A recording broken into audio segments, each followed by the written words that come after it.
তিনি বাঁকুড়ার প্রার্থী বিজেপির তিনি একটা মন্তব্য করেছিলেন যে যেখানে যাচ্ছেন সেইখান থেকে যদি ভোটের লিড না পান সেই অঞ্চলে কিন্তু পরে তিনি উন্নয়ন করবেন না। সেইটা দেখানোর একদিনের মধ্যে সুজাতা মণ্ডল তিনি কি বললেন ভোট প্রচারে গিয়ে সেইটা দেখাবো।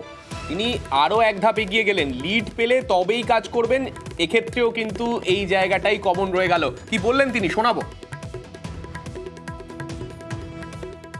যদি এবার এখান থেকে যদি দেখি যে তৃণমূল লিড পায়নি, তাহলে সত্যি মাসি আমি তোমাদেরকে না, আমরা কেউই আর অভিযোগ শুনতে আসবো না। বাস্তব কথা একদম বলে যাচ্ছি, কোনো অভিযোগ শুনতে আমাদের কেউ আসবে না।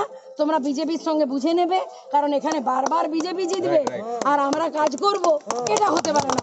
আমরা যেখানে তৃণমূল লিড পাবে আমি সেখানে জান দিয়ে রাতের অন্ধকারও কথা শুনতে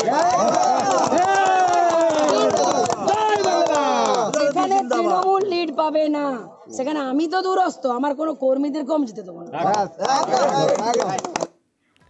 স্বাভাবিকভাবেই সুজাতা মণ্ডল কথা বলবেন আর বিজেপি প্রার্থী সৌমিত্র খাঁ তিনি চুপ করে থাকবেন, সেটা তো হয় না। তিনি কি বলেছেন শুনুন। প্রথমেই বলবো যে আপনারা বিচার করুন, বিষ্ণুপুর লোকসভায় তৃণমূল কংগ্রেসের যিনি প্রার্থী হয়েছে তার বক্তব্য, তার কথাবার্তার চলন, ভোট দিলে দেবে নইলে কেউ আসবে না। আমার সেটাই সবচেয়ে কষ্টের যে আমি তো 10 বছর ধরে সাংসদ আছি, 3 বছরের বিধায়ক আছি, কোনো মানুষ তো বলতে পারে না যে ভাই যে আপনার কাছে কোনো কাজ পায়নি।